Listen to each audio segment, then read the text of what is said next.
I use action cameras all the time. They're the linchpin of my operation, and without this, I would not be able to do my job. However, I'm not alone in having a bunch of issues with reliability on the GoPro, but there hasn't been a real alternative to this platform until now, when DJI has dropped the Osmo Action 4. This thing right here is aiming to take the top spot on the action camera podium, and personally, I think regardless of whether you're a super user, somebody who's filming with these every day, or you're just looking to have some fun filming some rides with your buddies, this is the new best motovlogging camera out there.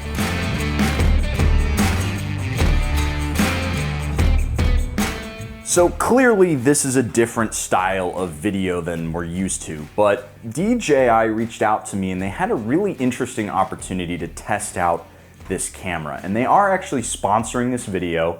They sent me the camera, they sent me a whole bunch of other goodies so that I can test it out side by side with my GoPro, and they asked me to make this video here. However, all of the thoughts and opinions about both of these cameras, they're mine, and I'm gonna give you my honest opinion on where these things stack up. I just wanted to let you guys know where the score was before we dived in. Now, what made the GoPro so good? The GoPro allows me to adjust settings easily. It has great image quality and it has a host of add-ons that make it very versatile. The biggest thing is the media mod. It's this little cage that the camera sits in and allows me to capture audio directly onto the camera, which means I don't have to sync audio from external sources. Now, obviously the Osmo Action 4 has all of that built in, but it doesn't just stop there. It's got the clip mount on here, which allows you to quickly detach from helmet to handlebars very, very quickly, and it holds on secure with a magnet and metal arms. I had this thing off-road, beating the crap out of it, and nothing jiggled free. Another thing, you get ND filters directly from DJI. Last thing, this is a huge game-changing feature. As far as I'm aware, this is the only action camera with an inbuilt gain control. I know that sounds like audiophile techno jargon, but it's a huge game-changing feature that everybody out there should start copying. But before we dive too far into all of that stuff, let's talk about what this camera needed to nail to make sure it was competitive. First and foremost, any action camera needs to be rugged. I ride out in the Texas heat in the summer, but I also film in the cold, in the rain, and if the camera can't handle that, it goes straight in the bin. I spent all day filming on the Osmo Action 4 while I was out in Sturgis at 4K 30 FPS with temperatures anywhere between 90 and 100 degrees Fahrenheit, and it didn't overheat once. The camera has a massive operating range of negative 20 degrees Celsius to as hot as 45 degrees Celsius, and I've got all those numbers on screen for us burger-eating Americans out there, so it can handle most situations. Another bonus, these batteries are built to last. They've been tested to film for 160 minutes straight, and while I've never needed to film any single piece of footage that long, with that kind of battery life, I really only need to bring the camera and one battery to film a day's worth of riding vlogs. At 4K, these batteries outlive anything that I've put in my GoPro, including their Enduro battery. Okay, so the Osmo Action 4 is designed to shoot all day. That's great, but it doesn't mean squat if the image quality isn't there. So what we're gonna do is we're gonna run the same stretch of road with this camera on my handlebars and then this one, and we're gonna have the footage going side by side so you can see the differences for yourself. The 1/1.3 sensor can shoot up to 155 degree field of view, capturing a ton of information, and it can shoot up to 125 frames per second at 4K, so you get that super slow-mo effect. The 10-bit color is usable at any image size, which is better than the GoPro where you have to be shooting at 4K or higher to use the 10-bit. Now looking at that footage back to back, the first thing I notice is that the Rocksteady isn't as smooth as the Hyper Smooth on the GoPro. However, the Osmo Action 4 has Rocksteady Plus, which gives you even more smoothing. I don't tend to use that though, because normally when I'm wearing it on my chin, my whole body acts as a sort of suspension for the camera, which helps it stay super smooth, and I don't have to sacrifice any of the crop so that it smooths out. Now, admittedly, when it comes to comparing the image quality on YouTube, it can be a little bit difficult due to the way that the compression algorithm works, but in the editing suite, I prefer the footage coming off the Osmo Action 4 because of the 10-bit color and the D-Log M colorway, because it allows me to get more realistic color off of the sensor versus something like the GoPro, which tends to feel a little bit like oops all HDR, and it feels a little bit like I'm looking at life through an Instagram filter. Another thing, it's way better in low light. I was filming around sunset, after sunset with this thing, and the image quality is way better than any GoPro can even hope to match. Now, I'm done burying the lead here. The biggest thing that sets this camera apart from the rest of the field is, as far as I'm aware, this is the only action camera out there that has gain control, especially negative gain control. What that means is you can turn down the input gain of whatever microphone you're using at the camera and keep it from blowing out. Think about it like this. You strum a nice chord on your guitar and you do it nice and soft, and it sounds nice and clean like this. But then if you dig into the strings a little bit, it can distort like this. Well, your voice does the exact same thing to a camera. Basically, my voice, when I project it, is giving too much information to the camera and causing it to clip. So what I need to do on my GoPro is I need to have this little cord here, which has a potentiometer in it that rolls the volume from the microphone down before it hits the camera. Instead, on the Osmo Action 4, all you gotta do is plug in a little TRS adapter right there. This allows you to use much nicer microphones so that you get better sound quality, like this. So hitting the road on the GoPro, the first thing that I always notice when I'm editing this footage is how much just brick mode the audio is. And for anybody who doesn't actually edit audio, essentially what that means is that all of the information is essentially a gigantic square wave. I'll have a photo for you.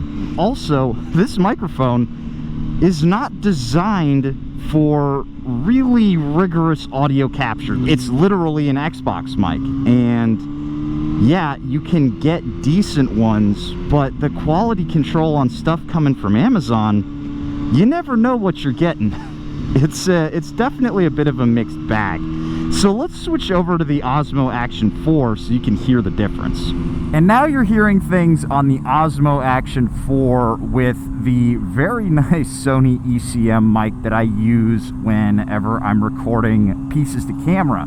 It's really, really nice to be able to use this microphone, A, because it's a higher quality piece of kit, and B, it's a stereo mic, which means you're capturing two different sources, and it just sounds a little bit more dynamic. There's a little bit more happening with this stereo mic setup. It's so much nicer. However, the real test is yet to come. All right, y'all, this is the hardest situation for just about any mic setup to handle. We're moving fast down the Texas Open Autobahn, also known as any tollway in Texas. And I gotta say, for any camera to be able to hang with this kind of noise, you're dealing with the exhaust sound, you're dealing with the roaring of the wind sound. This is a very difficult audio environment, and you gotta color me impressed that this camera, right out of the box, with the gain minimized to -20, can handle this. Last thing I want to mention here in terms of the plus, this camera is way lighter, and I haven't heard anybody talk about this. I put both of these setups on a scale, and this weighed a full 1.5 ounces lighter. And I know 42.5 grams doesn't sound like much, but when you have it on your chin for an entire day, it's so much nicer when you're riding fast on a motorcycle. Okay, but it's not all sunshine and rainbows, and now we do have to talk drawbacks with this camera. So the first thing that really kind of irks me is that ND filter right there. It just comes right off. I actually saw Jess's video where she was messing around with the camera. It was up on her Glide, and I think it was facing this way. And there's a clip of it just going wee and off into the distance. Now, it's okay for her because she runs the auto settings on here. If that happened to me, the camera would instantly overexpose, and that's a big bummer. I really wish, like Jess said, that this thing screwed on like it does on the GoPro, because on the GoPro, this thing right here, it actually screws in place, so it cannot fall off. Another thing, I don't like the way that the buttons feel under my fingers. Now, I did talk to the guys at DJI, and he mentioned that the reason why they click the way that they do is so that they wouldn't be accidentally pressed by pressure, because this camera can go underwater up to 18 meters, and I'll have to show the math on screen, but I'm pretty sure that's like 2 atmospheres. But it does mean it's a little bit annoying, especially when I've got gloved hands and kielbasa fingers trying to feel where the buttons are. They're not super satisfying. They don't really click. And because the camera's chirps aren't as loud as the GoPro, it can be hard for me to know exactly when I turn this camera on. I have to check my mirror every single time to make sure that this thing is recording.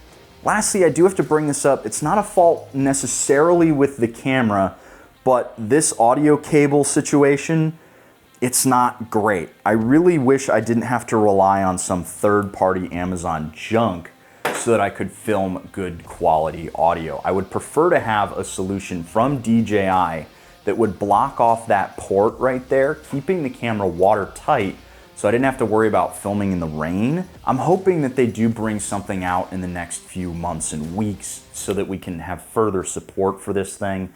I really don't like playing with my audio. I want it to be set it and forget it. I want it to be good, and I want it to be reliable.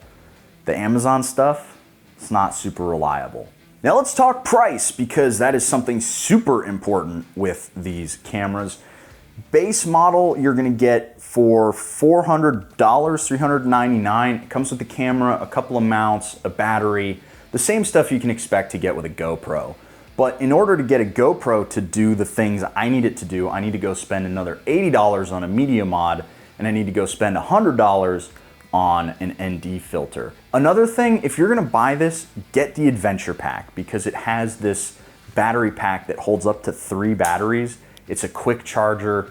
I mean, the battery life is so good, you're probably only gonna need 1 of these batteries per day for most of your filming, but if you need more, you've got 3 on hand. Now, wrapping things up here, it took long enough for somebody to make a comparable camera to GoPro, but not only that, to make a camera that's better than the GoPro for somebody shooting every single day. I have to tip my hat to DJI for this Osmo Action 4. And whether you're looking to get started filming some fun stuff with your buddies, or you're somebody like me who uses these cameras all the time, I have no qualms recommending the Osmo Action 4 over the GoPro. This is just a much better, more reliable solution. If you want any more information on this camera, link is down in the description below. And a huge shout out to DJI for sending this to me. I'm so happy to finally have a real GoPro alternative. And I'll catch you guys in the next one. See you later.